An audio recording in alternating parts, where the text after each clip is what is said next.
Hey guys, so I had some more thoughts on Parasite. So my husband and I have a YouTube channel called Rachelsey at the Movies. He's Rachel, I'm Kelsey, Rachelsey. And we saw the movie Parasite. We did a whole review on it. He said go, I said wait. I'm gonna update and say go. Anywho, I had more thoughts on it, and sometimes that happens. It happened with Joker, and just some other movies. So just some more thoughts on Parasite. And I find that this usually happens, like, to me, is like, this is a sign of a really good movie. So, sorry, apparently I'm also going to fix my hair during this review. We're going somewhere. Yeah, more thoughts. So, spoilers. This definitely has spoilers in it. So the first thing was like the idea of that basement and to what it meant to me. So the architect of the house, like, he knew that basement was there, but he kept it a secret. So the new homeowners didn't know, which is why the third family was able to hide out there. And that really spoke to me because in my life, secret keeping has been unfruitful in different ways in my life. And that's what I saw throughout this movie. Like, there were secrets in that basement and it was unfruitful the way they came out into everybody's life. Another thing that repeatedly came up in the movie is through the son of the Kim family. He was saying, oh, that's so metaphorical, or that's how the translation came through. And so if you take, for an example, the young Park boys' artwork, he said that was metaphorical.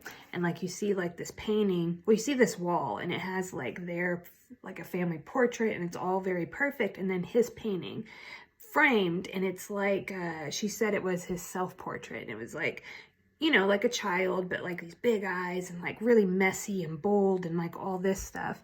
And I was like, oh, well, that's really interesting to think of the metaphor of that painting next to the perfect looking family. And then this, like, what's really underneath, you know, like, and I mean, that really, like, it resonates with me because of how that's played out, like, in my own life, where I thought like I was, like, I'm just doing I'm going to do whatever is right.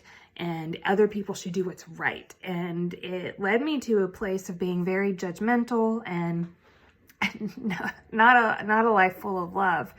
And like, you know, it was all like toxic and yucky inside. And so the metaphor of that, of like what is underneath us and what was underneath in the Park family, but not just the Park family, all three families. At least that's my opinion of the families in the movie. And then the last thing I wanted to talk about was, I said in our movie review how much I really appreciated how authentic the movie was. The characters did real things. Nobody was a full-on villain and nobody was a full-on like hero or, you know, virtuous. Like, they did real things, and that's what real people do. Like, they struggle and they think they're doing, you know, living life right, but sometimes, I don't know, sometimes your life has got to be turned upside down before you like, oh, I've been living like, you know, a facade. I've been living like, I've been a fraud this whole time. I didn't really know, like, you know, if you have the grace, the blessing to just have rigorous self-honesty right from the start, like, that is a wonderful thing. That's not what happened for me in my life. My life was utterly turned upside down, and it allowed me to get like super honest with myself. So like, but I felt like the characters in this movie just did things where, you know, none of them would have claimed to be like, oh yeah, I'm a horrible person. You know what I mean? But like, sometimes their actions, like, that's what it showed. So here's an example. And I just like, it really like has hit me in the heart of how I can take this and apply it in my own life. But here's the example. Sorry, something flew by my face. The Kims discovered that there was a person living in the basement. And when all this happens, it's kind of messy. They get angry with each other. It's basically like, you know, they're fighting for their spot to stay with the rich Parks. You know what I mean? Like, I want to stay with this rich family. I'm going to, you know, tell on you. And anyway, it got like messy and physical. And So while they're doing this, there's a party going on at the house.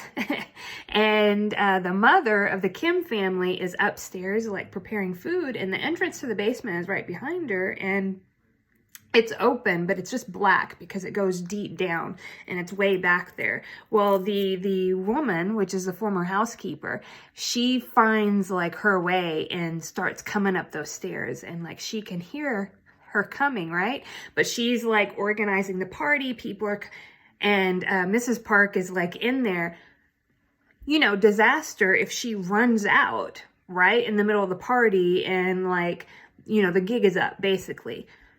So to protect herself, which is her self-interest, as soon as she like makes it where like she would appear out of the blackness, the darkness of the basement, she just casually walks by with like, you know, the opening and puts her hand out like, you know, and like just pushes her. She falls completely backwards down cement, concrete steps, rolls and knocks her head on the wall behind her. Now, like the crazy, like she just did that in a split second. Like she made that choice in a split second. And that just like, oh, like, can you imagine like being like wanting something so badly that in a split second you just do something because she pushed her? Now, you know, it's not like she shot her in the head. It's not like she slit her throat. It's not like she pushed her. But the results of that push is that she fell, and you know, like she fell down those stairs. Like it's a big thing, but that's what she did. And don't we as like human beings, like, don't we sometimes make choices when it comes like down to it? We're pushed into a corner. We want to protect our own self-interest. Don't we sometimes like make choices that hurt other people? And, you know, it just made me like that's when times are tough. Like when times are tough for me is when I get to see like, oh, what are my true colors? And sometimes I've not liked what I've seen. In this movie, like after she could go check, she went and checked on her because she was, or the father did, somebody, I can't remember the details exactly, but she didn't want her to be dead. And like they checked like her and she was alive, and they were like, oh, whew, she's alive, right? I don't know. She had, later, as the movie goes on, like she has a concussion and she dies. So that fall did kill her. That push killed her, even if it didn't do it immediately. And it was, so like in that, like that choice, that's what it led to. That's what the results of it. And the choice was to protect her own self-interest instead of like being like, yeah, I can't like do this to somebody. I don't know. That the whole movie was just really stood out to me. The idea of protecting self-interest above and over anything else. And love is like willing the good of the other. Even like, and ultimately like you have, sometimes a person has to sacrifice their own well-being in order to will the good of the other. And this movie was not about love, but it was in the severe lack of it throughout the whole thing. So those were more thoughts that I had on Parasite that we couldn't pack into that review. So I just come on here and share them here.